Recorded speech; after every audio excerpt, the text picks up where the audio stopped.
Studying abroad is not just about academia, jobs, and careers, but much more, like being independent, personality development, making friends globally, learning about different cultures, traveling, and many more enriching, unforgettable experiences.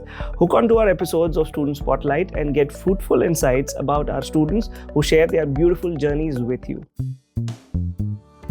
Today, we are having an engaging conversation with Syed, currently serving as the elected president at University of Birmingham's Student Union.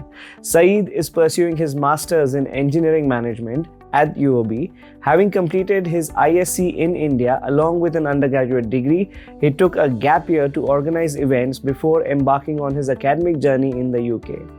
Join us as we delve into Syed's diverse experiences and hear about his unique journey as the first Indian SU president at the university. I did my schooling in Bangalore, Bishop Cotton Boys School, right? And then I did my 11th. So basically, I didn't do my PU. I did straight ISc because that was like a bigger boat. One of the advantages of ISc is that they don't ask you IELTS. I never gave my IELTS because I studied ISc. Okay. Yeah, so either that or CBSE. It's good. So ISc, sorry to cut you there. What is ISc stands for? Indian Secondary Certificate. Okay, so that's the state board, is it? No, or? so it's like you have ICSE, right? Yes. It's just the continuation of 11th and 12th. Okay. Yeah, Yes, that's recognized like worldwide. Okay, right. So I finished that and then I did my engineering in VTU. Okay. It's like a board in Karnataka. Okay. Vishweshwara Technology University. Right. And then I took a year break. Yeah. That time I was doing like events and stuff, and then I applied for like the masters, and I'm here right now. Okay. My whole journey, well, it was kind of hectic because for an Indian, right, the amount to be paid for the international fees is quite a lot. First you start from like searching the banks, and then you're getting the letters, and then you're getting like the letters from the universities if you're selected or not, and then you go to the banks and then you ask them whether the loans and stuff and the comparisons.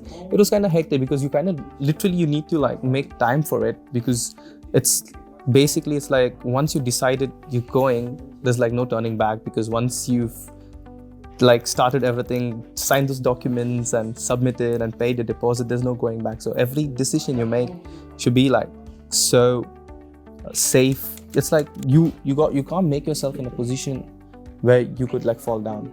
So you gotta like every step should be careful. Correct. So you want to take time. So that's why I took a year break, right? I think it's good if you take a year back. A year gap and plan it out, and you figure it out like which universities to go, because right now like most of the universities they handle their own website, right? So they can fill in with anything, whatever they like. Yep. They would be like, we are world renowned, we are this, we are that. So just seeing the website does not mean like the university is good. You got to do a lot of research, contact the people, and that's when you apply. So it takes some time. And also, just adding to that, we have seen a lot of universities do fairs and stuff in India. Yeah, they do. Globally. Yeah, they do. And I've seen every university would come and say we're in top 5 in XYZ, top 5 in student experience, top. So everyone's got some sort of ranking. So it's important and imperative to do the research. That whole process started, and then, my dad was a little bit skeptical about me going here, but then I agreed to it. Well, the first day he paid my deposit, that time the day was different. So what universities did you apply to? So I applied in quite few. So I applied in Aston University, I applied in UCL, and then I applied in University of East London. I applied in University of Birmingham and University of Bath. So these 5 universities, and Middlesex. So the thing is, UEL and UCL, I don't think it's UCL, UEL and Middlesex had a little bit less of tuition fees, but also the main important thing is the job factor, because if that's what you're looking for, right? Because you study and then you don't get a job, there's no point in doing the whole thing. So that's how I don't want to like talk bad about those 2 universities, but again, it depends on the person, right? Correct. Like a person in UEL or UCL could go and get a better job than me. Well, that luck and how they study. Correct. But also I want to go with probabilities. Right. I like mathematical numbers. Right. The graphs, the statistics which there, because I want to be on a side where there's more job opportunities than the one where there are few. Right. So I was left with Bath, Birmingham and Aston. Aston University, the issue was it was in Birmingham itself, Well, and University of Birmingham was in Birmingham, so I remote assistant from it. So this is a bigger one, right? Yeah, in terms of university. campus. Yeah, exactly. Well, I love a big campus. it's huge. So University of Bath and University of Birmingham. The Bath, to be honest, I got the offer letter a little later after I confirmed I'm going to Birmingham and I applied for all my loans and stuff. Then Bath came, so I didn't get an option to select Bath, and I just landed up in Birmingham. Right. Okay. Yeah, that's how it happened. And then I came here, and quite first 2 months I was there. I'm also the Senate here, like the Senate rep. It's the highest rep in the university. I'm also the activities community member panel. So all the societies in this university are like seen by us. Right. Like we monitor them, what's Right. happening and stuff. Right. And then came the guild elections, which I don't know. I mean, I won. Okay. It was a very close when I won by 4 votes. Wow. That's like very close. And the one who got was like he was an undergrad. Okay. So I knew he was my only competitor, but yeah. And I didn't even do much campaigning like how these people did. Well, I studied marketing, so I know what strategies I had to use. You've been in events and marketing. Right? Yeah, so I knew who I had to target and who I had to not, and I didn't waste time on most of those things. Right. That's nice. That's good. So tell me first about, you did mechanical, right? Yeah, I did How were mechanical. you in this your university? How much did you score? So mechanical, I scored like I have 7 CGPA. Okay. But to be honest, it's not much scope in mechanical in Bangalore because it's an IT hub. Yeah. I think other places you can get it. So I was in Bangalore, so it's an IT hub. Mechanical didn't have that many things. So I'm more like business minded. So but I wanted to do a business course, but also be a little bit technical. Mm-hmm. So I could have done my master's in them, like in business thing, but the thing is it would have become too businessy. So engineering management is like my first semester was like business schools, and my other semester is technical. Right. So, but it's all management. Right. So it's like, So it's more. yeah, I have the inclined towards foundation of an management. engineering manager, plus I have the foundation of even a business manager. Mhm. So that's why I choose this course. Okay. So it's more inclined towards management, or it's got more modules on engineering? No, it's all the modules are management. Okay. So you nice. have like, if I can brief through it. Yeah, so yeah, engineering please. management. So my first thing was like, first is all about strategic and innovation management. The second one was we had operations. We had operation management, and the third one we had was finance and marketing. It was together. Right. All the UK courses are accelerated. The masters are too fast. Yeah. Yeah. You've 2 weeks are done with 2 modules. Right. That's literally 2 modules, like 2 subjects. Yeah. So that's done. My second semester is more technical. Like I have construction management. Now I do have like Is that what you chose, or it's? no, I chose project management. So the thing is, in engineering management, right? In Birmingham, you have like different scopes. So you have project management, you have construction, you have operation, Okay. you have system and Okay. stuff. So I chose project. Mm-hmm. So under that, we had construction management, and then we had this subject called system thinking and engineering. The previous one which we did is risk management. I get it. Okay. Yeah. So the thing is, the opportunities for the job is more broader in this course. Right. Okay. Because I can even be a marketing manager, or I could even be in operations. Right. I could be in Right. And you industrial. I could be in the front face. Like that's how it is, right? Like it's almost like you're doing manufacturing, like that field. Hmm. I could be in the factories, or I could be in any office, Right. being the front face or Right. the behind face. Yeah. That's like one of the main things. It's actually a growing up course now. Okay. No, that's nice. I mean, it's good for people from technical background Yeah, who exactly. don't want to go for core MBA. A lot of people go for True. MBA. This is more like a blend. Yeah, it's more like But a I blend. have also seen, I have done a bit of research in engineering management courses. A lot of them have more engineering modules, so it's a variance, right? Mhm, mhm. So if you're a person who's more inclined towards engineering than Mhm. management, then you have such courses as well. Like you mentioned, you wanted to be more in the management spectrum, Yeah, right. and at Birmingham there is more, because I think I had researched in Leicester and De Montfort, and I think even LSE does engineering management, if I'm not wrong. Yeah, so It's quite diverse. yeah, that's one thing, right? So every university, right, the engineering management courses are different. Yes. So here in this university, it's more inclined towards civil engineering. Mm-hmm. Okay. So whatever we study from the technical engineering it's from part, that lens. it's more towards civil. But it's a common thing. Yeah. But the examples and all of that we're giving is towards civil side. Okay. Because a lot of projects are happening in UK, so they were like, this will build your job opportunities. I get it. Yeah, that's one of the students which they have to check, like, you know, which courses they are inclined towards. Correct. Because not every engineering management has the same courses overall in every university. Right. That's the thing. Okay, nice. Let's talk more about your roles with the SU. Yeah. So you mentioned your what do you call with the Senate Assembly So I was a Senate and then Activities Committee member. Activities Committee members. So why did you choose them, and what do you have to do in those roles? Okay, so Senate rep, as I told you, it was kind of like coincidental. Like I thought it was in the guild. So in Senate rep, it's like I review papers and all the rules and regulations of the university, and I raises the voice of students if it is not like it's student friendly.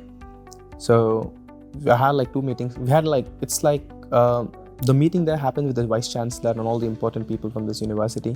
It's like the highest thing. Right. So that's that, and that way I got recognized by the chancellor and stuff. So that was also an opportunity for me. So one thing is, I just say, you know, you should never miss an opportunity. I mean, Absolutely. Even if you have like a slight interest in it, I think you got to go for it. You're right. Because I feel like the regret of not trying is at least better than regret of trying and not getting it. Absolutely. That's why I applied in any position. I don't miss any opportunities. I think with that being said, you know, you've had yourself a job now. Yeah. It's a full-time role, right? Yeah, it's a As you full-time president, role. Yeah. Your visas get sponsored. You're working as a sabbatical officer. Exactly. So tell us more about it. So what will be the role like? How much is the pay scale? Till now, the thing is, I just got elected recently, right? I still don't know in depth how much my pay is going to be and stuff. But I do know that they're going to sponsor my visa for a year. And I still don't know like properly how the guild works, because I've just been here for 6 months. And I still don't know like properly what the guild works. But I do know what I want to do. And that's how I want to learn. Like, I know what I need to do. I just need to know how to do it. You're right. So that's one of the main positions. Like, even if you see my manifesto, I have given my like points there, like what is my main things when I'm standing for the guild president role. Yeah, so that's it. Okay, nice. You know, we wish you all the best. Thank you so much. What happens? So tell us about what's your like future plan after this, or have you not thought of anything and it's suddenly this thing has come up? Well, future plans is right now I think probably. So sorry, I'll make it easy for you, right?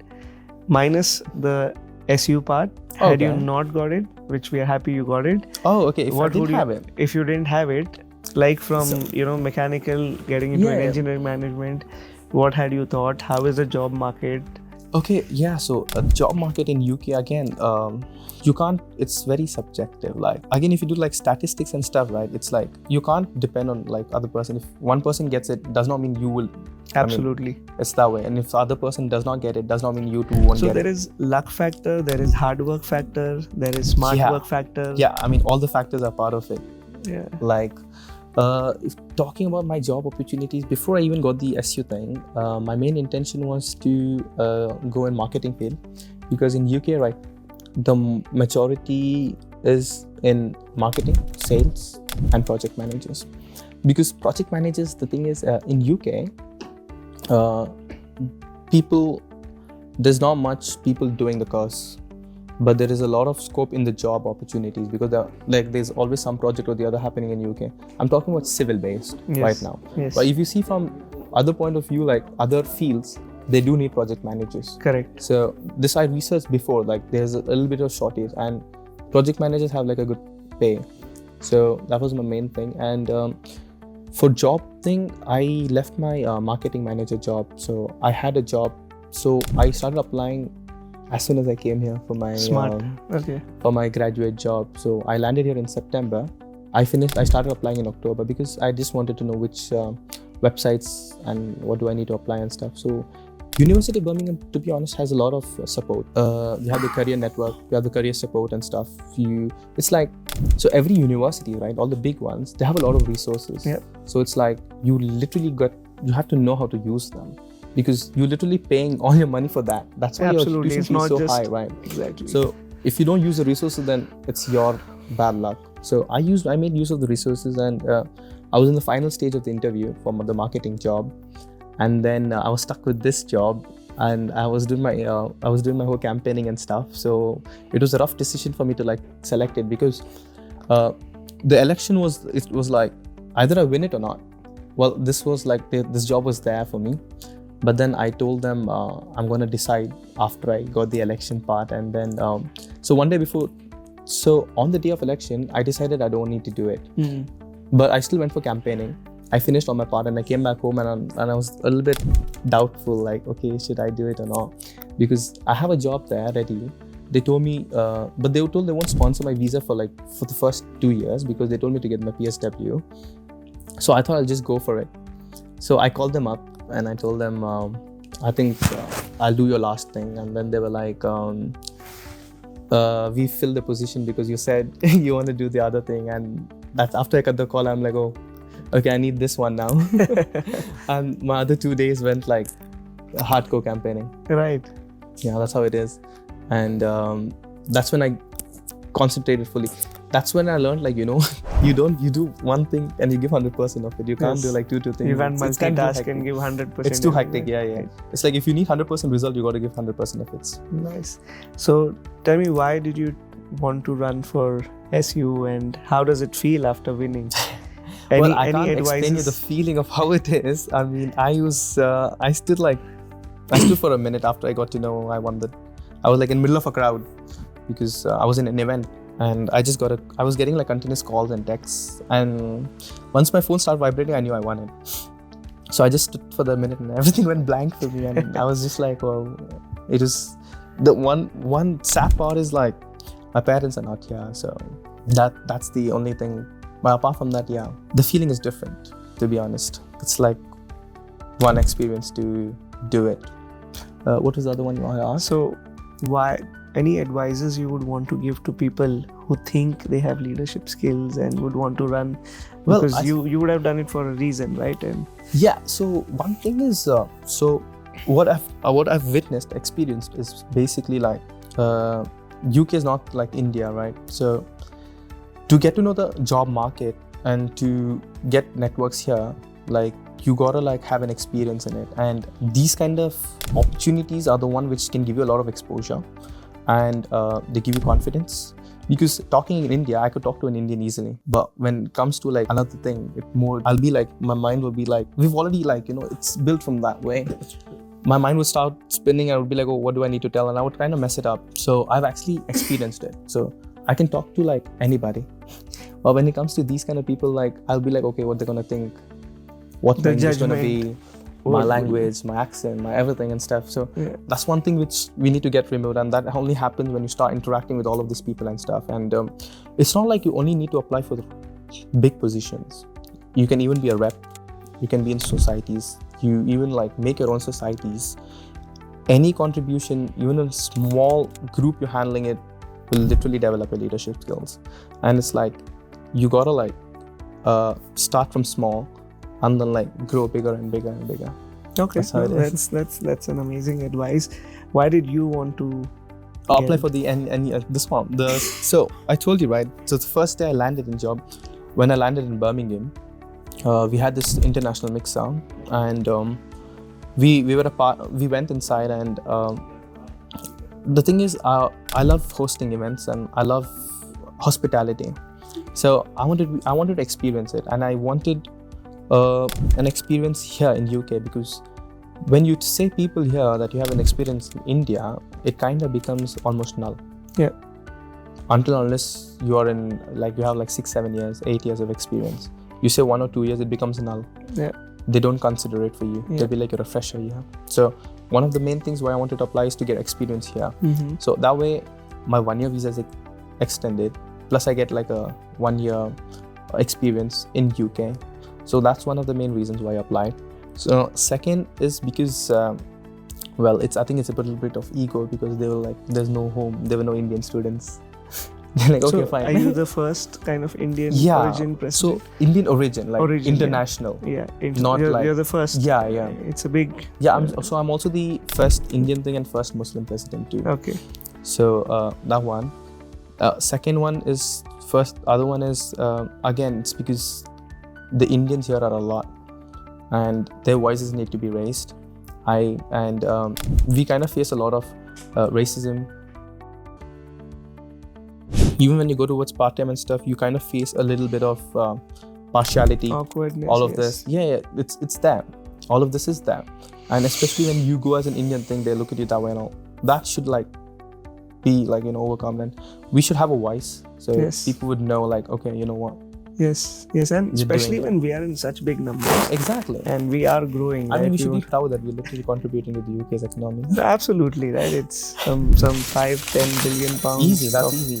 export that we bring. Exactly. And also the other one is basically like, the new reforms of the visa thing, how it is. Mhm. It's like now they've increased the threshold to 38 grand, and they cancel the dependent visa, and they're kind of making it hard for us. Well, maybe our voices could be heard in that way that we can change it. Absolutely. Because again, it's And not it's like needed. India. People have the power here, so you raise your voice, you're And literally they getting it. listen. Yeah, they Yeah, listen. they do It's listen. it's not that Indian politics is way different than how this politics work here. they understand the concern, Exactly. but for that you need to be at a powerful position, Exactly. which you would be now. Exactly. That's one of the main reasons why, because your decisions can literally impact the rest. So it's like that's one of the main reasons. And the fourth one would be since I'm in the community, Muslim community and stuff, and we were raising awareness for the genocide happening right now, and we kind of want UK to pull it off from What they were selling arms and stuff. So we immediately raise awareness to people like what's happening and what could be done, and we want the war to stop. Yeah. So that's from the community point of view. Yeah. So it was all like a combine, and I had like that position was that it fitted all my criteria. Right. And that's the 4 additional votes. Yeah. You got. The last 4 votes were basically I was just walking out, and I just saw 4 people, and I told them, can you just vote for me? And they were like, okay. Well, that matters, every vote counts. It does. It does count. Especially in a country like this, like I told you, right? Even general elections, when it comes, every vote counts. It's not like in India where you have, Exactly. lakhs and lakhs of people. Even it goes in hundreds, so it does. Exactly. So it's like every vote matters for you. Count. Absolutely. Count. Thanks for joining us for this episode of TSS. If you enjoyed what you heard, be sure of sharing it with other students and leave us a comment. Your feedback helps us continue to provide valuable content to students everywhere. Until next time, stay curious and keep exploring the world around you. Thank you.